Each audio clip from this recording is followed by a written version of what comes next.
ñuy jublu ci waxtaan yi nga xam ne moo dem ci jàtt yi nga xam ne nekk suñu kanam. Sëñ Tuubaa la ñuy wooteel ak cant Sëñ Tuubaa la ñuy sant. kon gaañi nan àndaat defaat wenn dank te góorgóorlu ba bis bi dox bu bis bu jàllee nag ñun ñëpp ci la ñuy xam kan mooy Seexuna. donc fi mu toll nii nag ñu ngi ci jëm incha allah tey dañuy chargé bagage yëpp def ko ci ay camion bu ko defee ñu yóbbu ko suba à 9h dañuy tàmbale installation liggéey.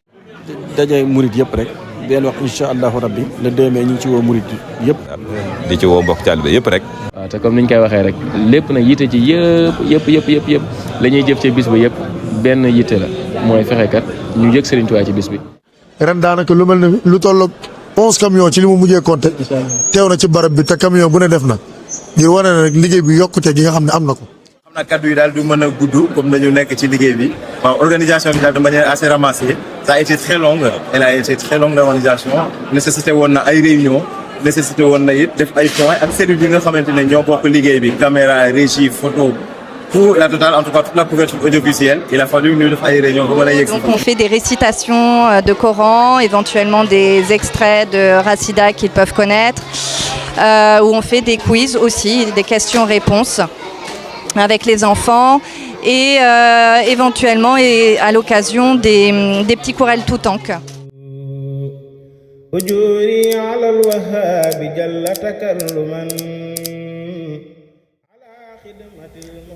À Paris, le chant du Daïra Diawartoulah représente bien plus qu'un simple rassemblement religieux. C'est un moment de foi, de transmission et d'engagement collectif, organisé pour rendre grâce à Allah, honorer le prophète Mohammed, paix et salut sur lui, et perpétuer l'héritage spirituel de Serigne Touba.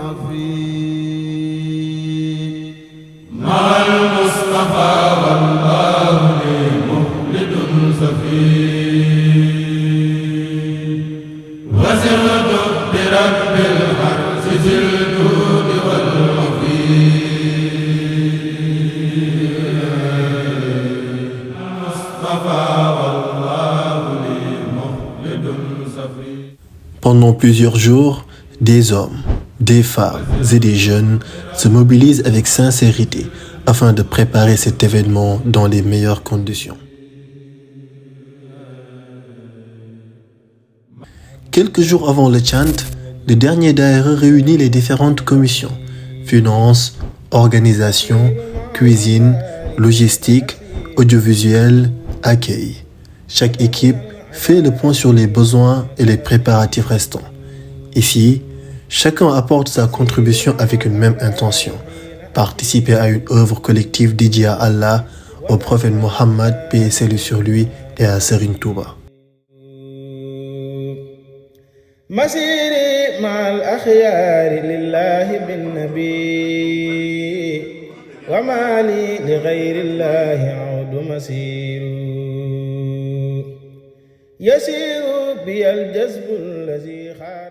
itam bu fekkee ne am na ñeneen ñoo xam ne ñi ngi ci daayira bi te bëgg barkeelu ci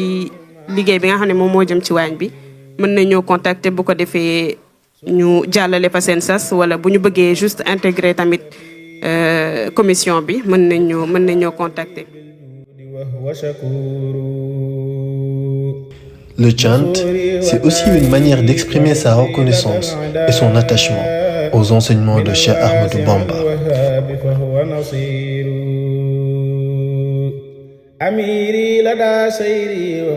commission durus moom ni ko sëñ Abdoulaye waxee sànq rek moom mooy commission bi nga xam ne moom ñooy dundal ruu yi moom ci bis bi kon mat naa bàyyi xel tamit baax.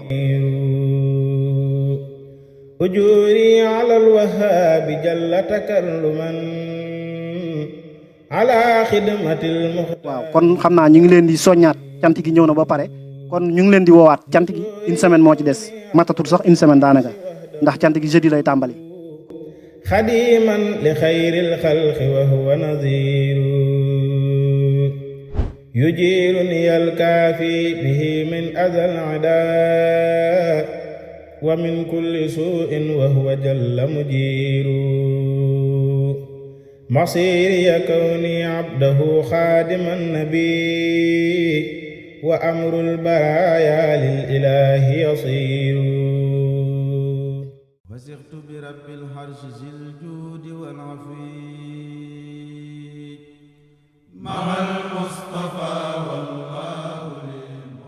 Le matin du ziar annuel, les préparatifs commencent très tôt. Les différentes commissions s'activent déjà. Les bagages sont rassemblés, les équipements chargés dans les camions et le matériel préparé pour l'installation du vendredi. donc waajal nañ liggéey bi ba tey yegg si nañ tey jii nag donc liñ doon def maanaam tàmbali bu donc commission yi nekk ci biir audiovisuel yëpp ay sous commission maanaam moo nekk Noisy-le-Sec doon jël bagage yu ñu fi am fas ko yéene yóbbu ci siège Diawartoulah ba dajale ko bu ko defee suba incha allah ñu mën a tàmbali liggéey bi officiellement ci salle ba fële ca dans le 91 donc ci la ñu commencé installé liggéey bi incha allah donc liggéey bi boo leen ko xoolee audiovisuel la mais biir audiovisuel dafa am ay équipe yu bëree am nañ équipe bi nga xamante ne ñooy wàllu caméraman yi am équipe boo xamante ne ñoom ñooy def réalisation ñu leen woowee régie am nañ équipe boo xamante ne ñoom ñooy gérer tout ce qui est télévision maanaam diffusion image diffusion xasida ci liggéey bi ak commission bi nga xamante ne ñoom ñooy gérer sonorisation bi donc équipe yooyu yëpp dañ doon coordonné ay weer a ngi nii ñi coordonné ci liggéey bi donc fi mu toll nii nag ñi ngi ci jëm incha allah tey dañuy chargé bagage yëpp def ko ci ay camion bu ko defee ñu yóbbu ko suba à 9h la ñuy tàmbale installation liggéey bi.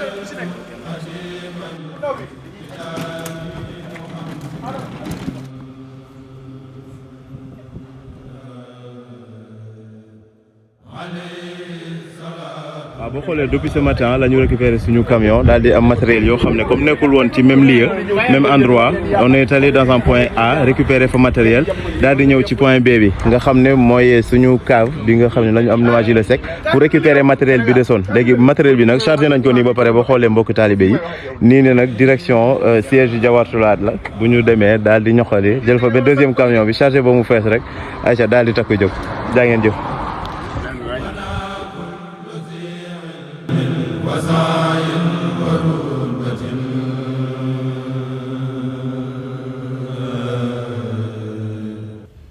Dans cette dynamique collective, chacun connaît sa mission. Avant même le chant, chaque effort devient une forme de service et de dévotion.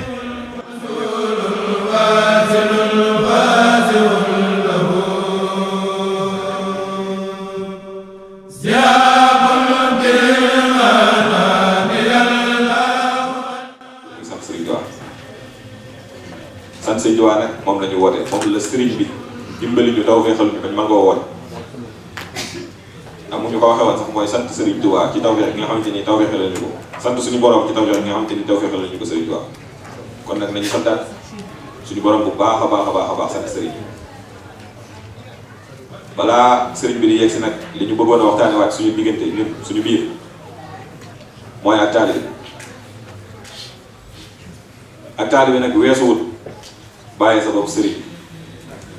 di jëfe ndigal di bàyyi tere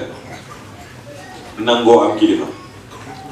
Cheikh Moustapha Saliou mu baax ma yàlla suñu borom yokkay leeram bañ ko laajee ak taalibe danañ leen mooy jaam boo xamante ni daa nangoo doonum jaam.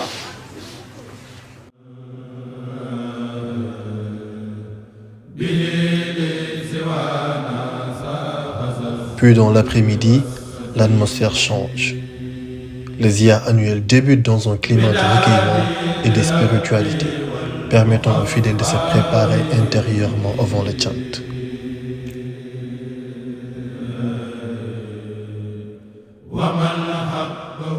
waaw sëñ Birane daaw bi ñu cantee daanaka rek da ngeen a jàpp datu joxe perspective pendant une année muy une année de coordination waaye it muy une année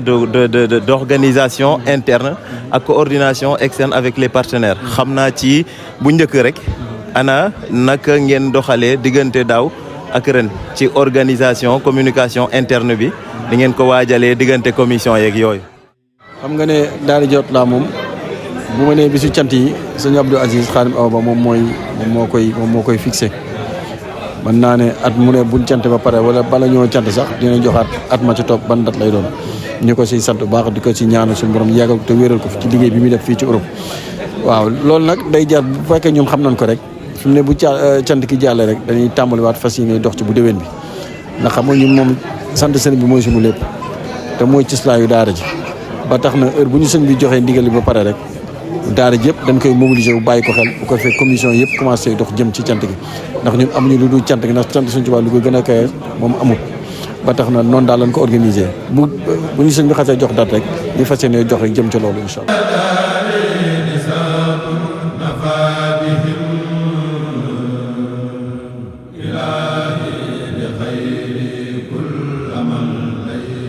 maanaam cant yi moom daa toll foo xamante ni léegi niveau diaspora bi la daal dañuy wax cant diaspora bi la moom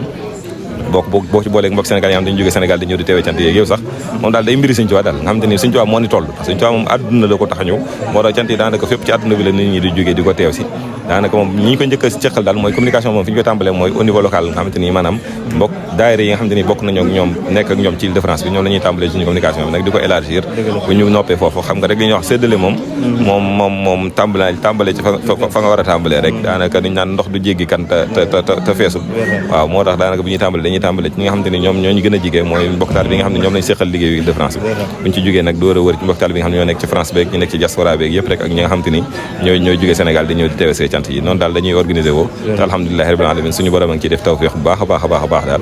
di ci woo mbokk taalibe yëpp rek ñu fas yéene ñëw suba incha allahu rabbi ci bis bi ñu fas yéene ànd ak ñun liggéey bi rek incha allahu rabbi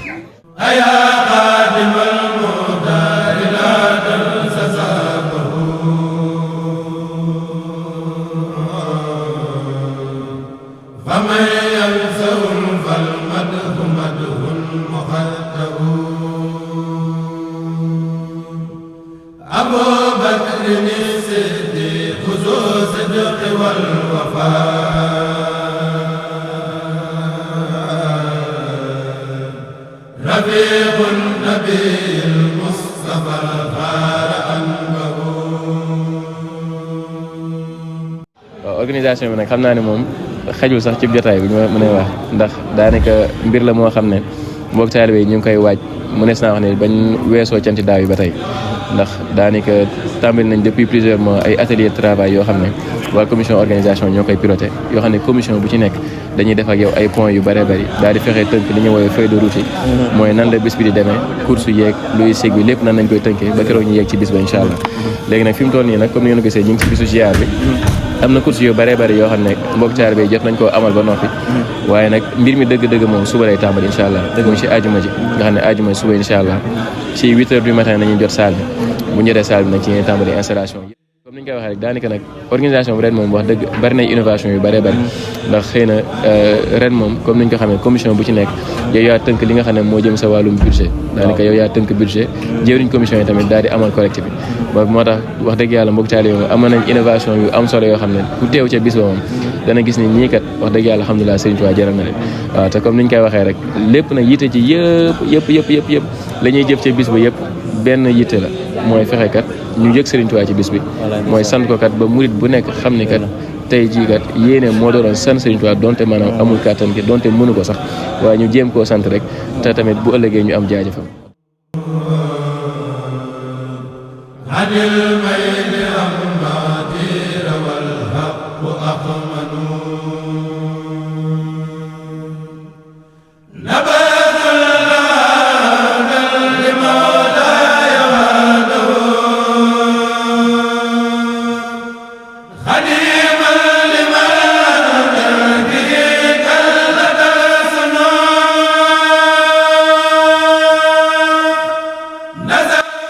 Depuis plus d'un siècle, les mourides ont pour responsabilité de préserver et transmettre l'enseignement du Cheikh.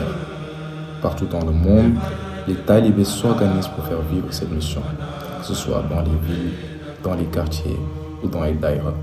Que ce soit dans les villes, dans les quartiers ou dans les daïras. La diaspora n'est pas une distance, elle devient un prolongement de cette mission spirituelle.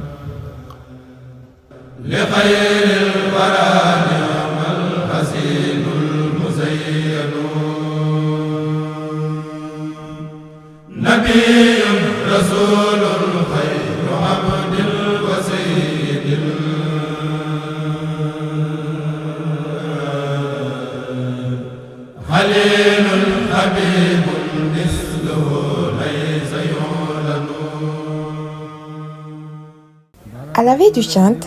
la mobilisation s'intensifie davantage. Dans la salle, les différentes commissions travaillent ensemble pour finaliser les installations. La commission logistique supervise le transport et la mise en place du matériel nécessaire. waaw mu mel ne sëñ Ablaye li nga wax daa nekk laaj bu am solo sax laay wax te laaj bi ñu ngi la ci sant bu baax muy wàccaay yi nga xam ne ñu ngi koy def boobu ba léegi mu jëm ci logistique bi xam naa ne yàgg nañ koo wax at yi weesu ñu koy répété waat logistique yi tax mu xaw a doy waar wala nekk commission bu am solo mooy commission la boo xam ne day liggéeyal yeneen commission yi parce que c'est la seule commission boo xam ne moom amul benn besoin bu muy def pour moom xam nga tey petite enfance da koy def pour gone yi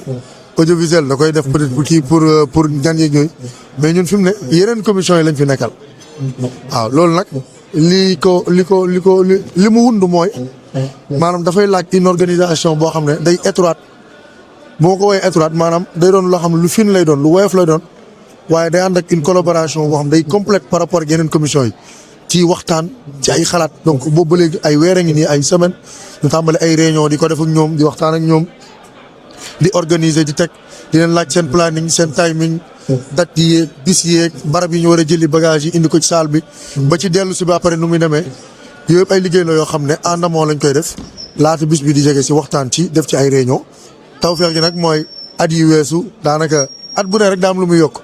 daanaka bi ñuy soog a tàmbale su ma fàttalikoo sama daa mel 3 camion laa amoon at bi ci topp góorgóorlu woon naa ba am juróom-ñaar. macha allah di doon ren daanaka lu mel ne lu tolloog 11 camions ci li mu mujjee compter teew na ci barab bi te camion bu ne def na ngir wane ne rek liggéey bi yokkute gi nga xam ne am na ko te li ci gën a tawfeex mooy camions yi sax newul ay camions yu ndaw waaw maam da ay 11 mètres cube ak yooyu lañ doon loué waaye ren ay 20 mètres cube lañ loué te loolu lépp liñ ci jublu mooy jàppandal liggéey bi mbégte gi nag dafa war a feeñ ci suñu jëmm yi waaw mooy li ci njëkk nag mooy ñun ñu mbég ba génn ko suñ kanam mooy di sourire waaw nañuy ree waaw socc yi am na ci mbokk taali morom bu ci yor nañ fexe ba am ci ñaar waaw bu ñu xëyee socc bu ngoonee ñu socc bu bis bi ñuy ree accueillir gan yi waxtaan ak ñoom dalal leen sant Serigne Touba sant la ko boroomam incha allah bu ko defee ñun ñëpp ñu ànd ci dajeeg ngërëmu Serigne bi incha allah.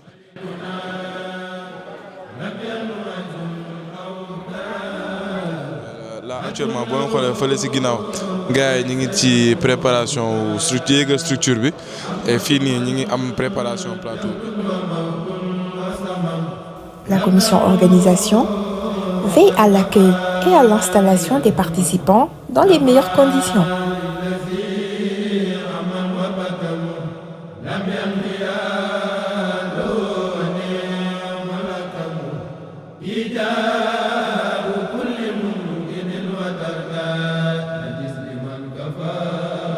ci liggéey bi comme ni leen ko waxee woon Jawartullah TV chaque année dafay ànd ak Jawartullah daayira bi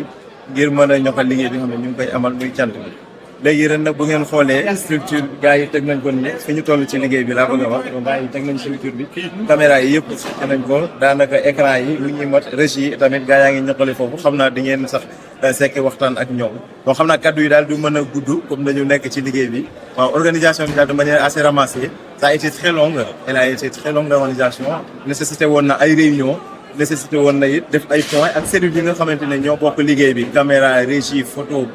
tout la totale en tout cas toute la couverture audiovisuelle il a fallu ñu def ay réunion ba mën a yegg si fii léegi rey nag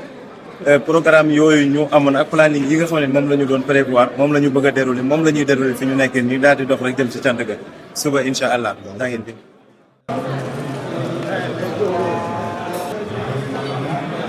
La commission culte prépare les exemplaires du Coran et les Khassaïd qui accompagneront les lectures et récitations de la journée. Une organisation discrète mais rigoureuse, portée par un esprit de solidarité. mooy commission bi ñuy wax commission culte nga xamante ne moom mooy itteewoo jëm ci wàllu jaamu yàlla kon loolu daa mel ni moom boo xoolee moom mooy këru liggéey bi daanaka boo dee xool bernde bi ci la ak lépp waaye li xeetu bernde la rek xeetu bernde la ñu nag la ñuy lijjanti ci lu gàtt rek logistique rek la ñu logistique gu jaamu yàlla la ñuy lijjanti maanaam liggéey bi durus la alxuraan ak xasaayit ak bu dul loolu ay tudd yàlla ay adkaar mais kon loolu li tax ma ne logistique lañu mooy lépp lu jëm ci wàllu durus mooy alxuraan dañuy lijjanti matériel bi ñu koy defee maanaam jàngukaay bi ñu koy defee mooy kaamil alxuraan bi téere alxuraan ngeen ci wàllu alxuraan kaamil alxuraan bu dee ci wàllu xasida itam kazalika ñu waajal lépp lu jëm ci jëmmi xasida yi. La commission petite enfance veille à leur encadrement et à leur accompagnement afin qu'ils puissent vivre pleinement cet événement. À travers différents moments d'échange et d'apprentissage, les enfants découvrent les valeurs spirituelles et éducatives transmises par leurs aînés. Car au-delà du chant, il s'agit aussi de préparer les générations futures. ak yeneen commission yi comme yéen audiovisuel ak ñeneen mooy maanaam laata bés bi di jot dinañ ci waxtaan xool ñan ñoo jàpp ci liggéey bi ñi ci jàpp tamit ñan ñoo jàppandi ci jamono ji pour jàpp ci liggéey bi suñu demee ba tënk loolu ñu daal def ay réunion dana ma xool nag salle bi ñu war a def cant yi visiter ko xool dimension yi xool configuration bi xool nag nan lañ ci mën a projeté woo par rapport ak commission tout tànk ak xale yi li ñuy garder xool suñu capacité d'accueil suñu organisation générale daal daanaka loolu moom commission yëpp sax noonu lañ koy defee. ce qui fait que nag tawfeex bi ñu ci am moom mooy comme ni ma koy waxee rek jëriñ ñoom saa ñu wut saal rek dañuy bàyyi xel bu baax ba nga xam ni dañu am béréb bu ñuy féetalee xale yi. voilà loolu nag la ñuy jël nag wéyal ko ci bés bi déroulé ba nga xam ni dañuy fexe ba bés bi yëpp xale yi dinañ ci am mbégte dinañ ci am animation dinañ ci gisante seen biir mais dinañ ci gis tamit mag ñi di dund sëñ bi ba pare tamit dinañ ci jàngaale yooyu yëpp daal la ñuy jéem a boole tënk rek boole kaak bernde yeeg foobeeg jàng beeg yëpp rek voilà di ci wut rek xale yi am ci mu am jeexital ci ñoom daal ci seen xol.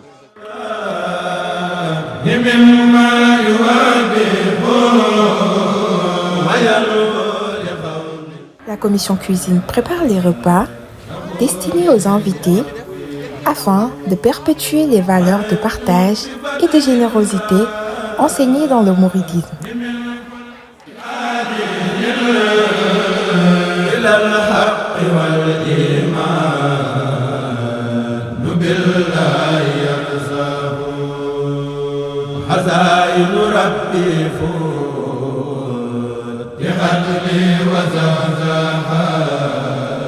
لخير الأذى دنيا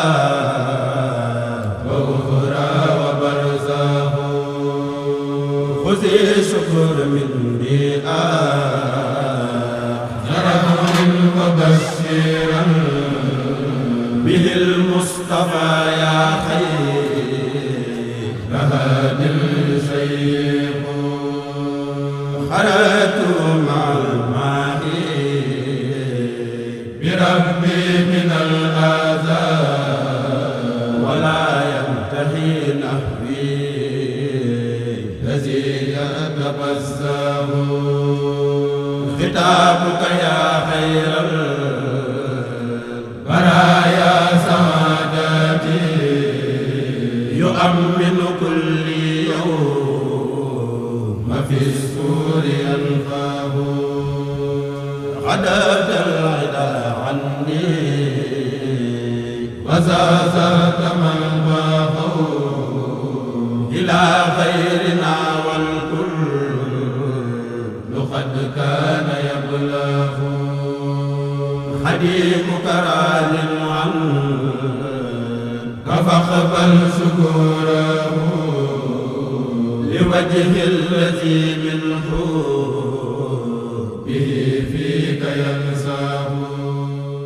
Le jour du chant, l'atmosphère devient particulière. Très tôt, chaque talibé, chaque membre du daïra prend place dans l'organisation. Tous s'activent avec la même volonté. Assurer la réussite de cette journée dédiée à Allah, au prophète Mohammed, paix et salut sur lui, et à Serigne Touba.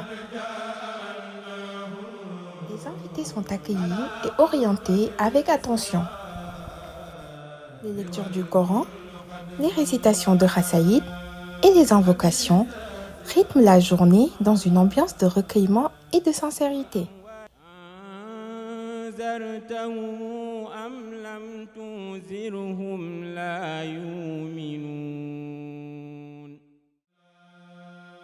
ndax it ay nit bu ñu jógee fu ne bàyyi seen lépp ñëw ci sa bés maanaam ñooñu moom mënoo lu dul teral leen. Cuisine, les équipes poursuivent le service afin que chacun puisse partager un repas dans la fraternité. Chaque geste, chaque mission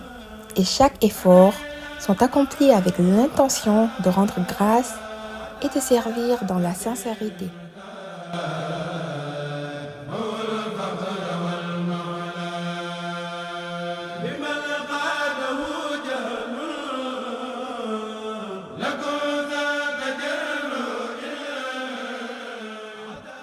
محمد صلى عليه ذو الجلال مسلما مع صحابه ولا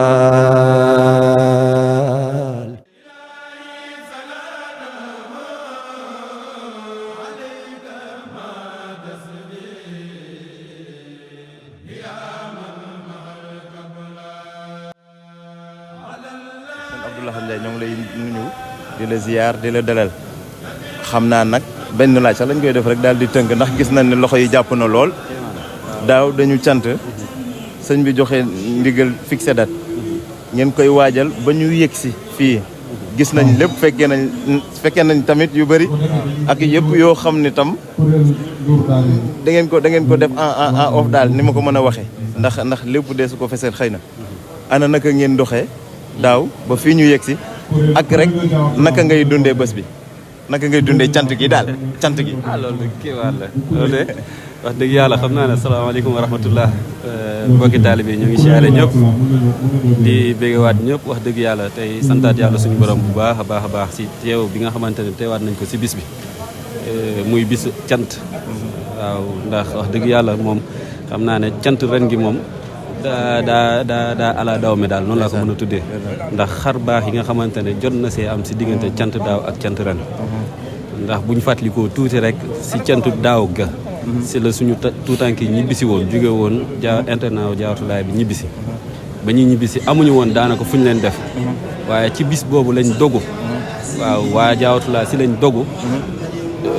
jéem a ut li nga xamante ne mooy suñu siège social nga xamante ne xale yi bañ ñëwee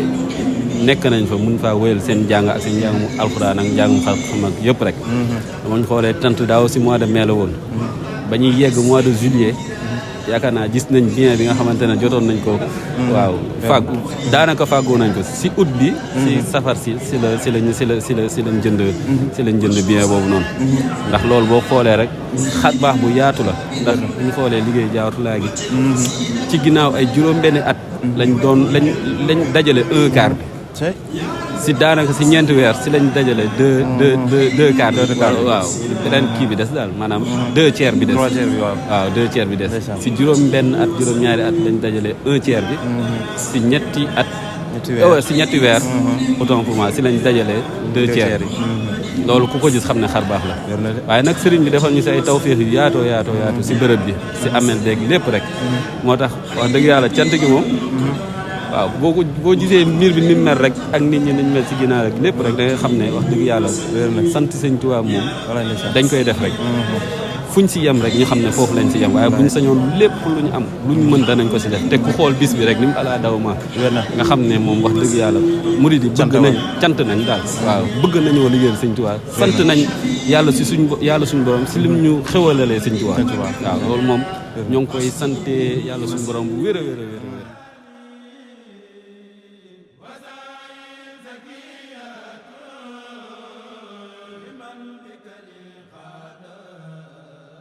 Tout au long de la journée, la commission audiovisuelle s'active également sans relâche. Caméra, réalisation, captation et diffusion. Les équipes travaillent pour transmettre les images et les moments forts du chant à travers le monde entier. Grâce aux différentes plateformes numériques, des fidèles installés dans plusieurs pays peuvent suivre l'événement en direct. Le chant ne se limite plus à une salle. À travers les images et les vidéos, le message de Serigne Touba voyage désormais bien au-delà des frontières.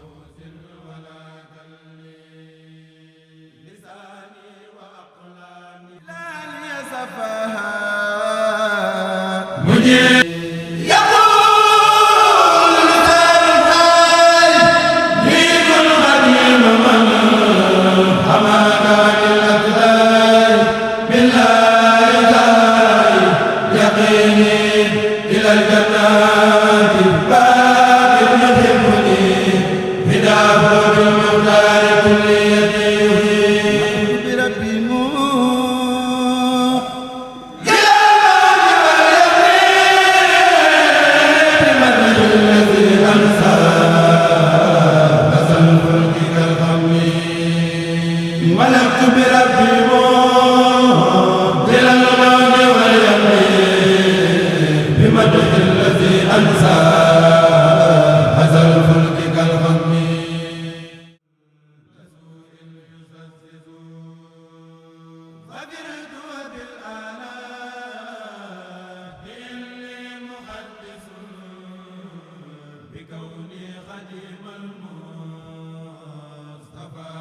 Parmi les moments marquants de cette journée figure également le discours de Serigne Abdou Aziz Mbacké, petit-fils de Serigne Touba. Face aux fidèles et particulièrement aux jeunes, il délivre un message fort autour de la discipline, du respect, du travail et de l'attachement aux valeurs religieuses. À travers ses paroles, il rappelle l'importance de préserver l'héritage spirituel transmis par les anciens et de rester attaché aux enseignements de Cheikh Ahmadou Bamba. Tout au long du chant, plusieurs plateaux spéciaux réunissent des intervenants et invités venus partager leurs réflexions et leurs enseignements. À travers leurs interventions, ils reviennent sur la vie, le parcours et les enseignements de Serigne Touba. Ces échanges permettent de rappeler les valeurs de foi, de discipline, de travail et de responsabilité transmises à travers le mouridisme.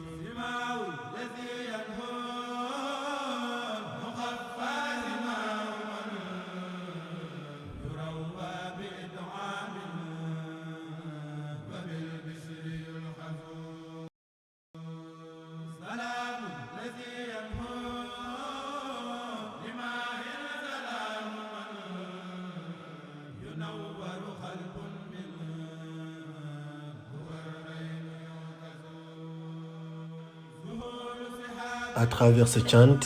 les talibés de la diaspora se réunissent autour d'un même idéal, servir Cheikh Ahmadou Bamba et lui rendre grâce. Venus de différents horizons, ils se retrouvent dans un même esprit de fraternité, de spiritualité et d'engagement. Chacun participe avec sincérité afin de faire vivre cet héritage spirituel loin du Sénégal. Et lorsque les voix du choral s'élèvent dans les récitations de Rassaïd, toute l'atmosphère se transforme. Les chants résonnent, portés par des talibés venus de plusieurs endroits de la diaspora, unis par l'amour de Serigne Touba. À travers ces moments, c'est toute une communauté qui exprime sa reconnaissance, son attachement et sa fidélité à l'œuvre de Cheikh Ahmadou Bamba.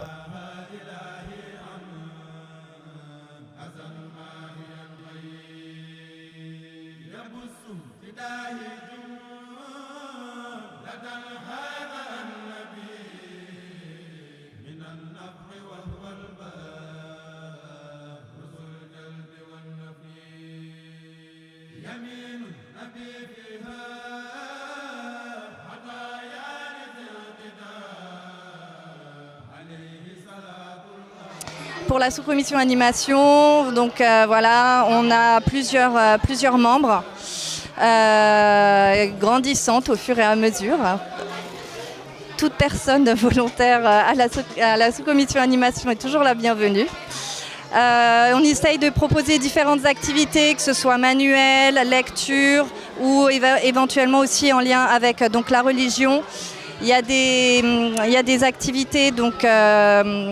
avec donc, le micro, car les enfants aiment beaucoup discuter et parler au micro. Donc on fait des récitations de Coran, éventuellement des extraits de Rassida qu'ils peuvent connaître, où on fait des quiz aussi, des questions-réponses avec les enfants. Et éventuellement, et à l'occasion, des petits chourels tout tank. Voilà, avec ceux qui ont l'habitude d'être dans un chourel.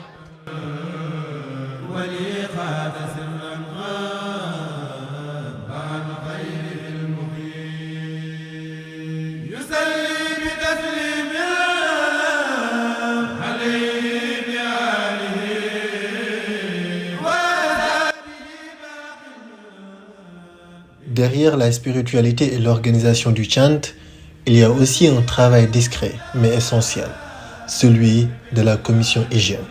Une équipe mobilisée jour et nuit pour garantir la propreté et le bon déroulement de l'événement. Avant, pendant et après le chant, Les membres de cette commission assurent le nettoyage des espaces, l'entretien du matériel, ainsi que l'hygiène des équipements destinés au repas. Chaque marmite, chaque ustensile et chaque espace de restauration sont préparés avec rigueur et responsabilité. Car servir les talibés dans de bonnes conditions fait également partie des valeurs enseignées par Cheikh Ahmadou Bamba. waaw te lépp mat na dara manqué wul waaw comme niñ naan suba ba tey ñu ngi ñuy berne ñun ñuy fii ñu ngi ñuy yokku courage ci raxas bi waaw gaa bari na méttiwul waaye ñu ngi ci san nañ suñ duwaa baax nag tey gërëm waaw di wax ni yàlla nañ ko yàgg di fekke waaw bu déwénee yàlla bu kenn manqué ba ak Sidi Birahim. commission hygiène comme ni ko turam di waxee mooy lépp mooy commission buy ceytu set geeg cell gi ci salle bi ak ci maanaam ci bërëb bi ñuy defee cant gi ak ci daara ji. xam naa tey ren jii nii benn innovation bu majeure bi ñu ci def mooy tri sélectif donc on a essayé cette fois-ci xool fii jamono toll ak fi mbir yi toll ñu jéem a trier déchets yi. donc am deux sacs poubelles benn sac poubelle boo xam ne bu transparent ci la ñuy def déchets plastiques yi beneen bi nga xam ni ki c'est un peu plus sombre mooy bu noir bi ci la ñuy def déchets alimentaires bi donc ren jii nii ci loolu noonu la ñu tàmbalee di ñaan suñu borom mu ñu yeggale si ak jàmm ak yeneen année yi tamit ñuy gën a am beneen évolution ak yeneen innovation. Dans l'ombre, ces hommes et ces femmes accomplissent une mission fondamentale, une mission de service, de discipline, une mission accomplie avec sincérité au service de Serigne Touba.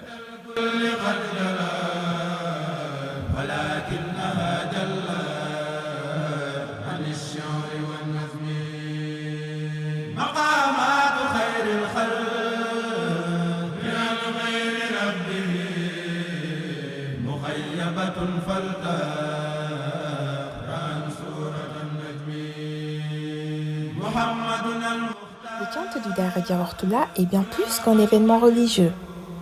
C'est une démonstration de foi, d'organisation et de solidarité collective. À travers chaque action, chaque service et chaque invocation, les membres du Daïra expriment leur reconnaissance envers Allah, leur amour pour le prophète Mohammed, paix et salut sur lui, et leur attachement à l'héritage de Serigne Touba. À Paris, loin de Touba, la transmission continue.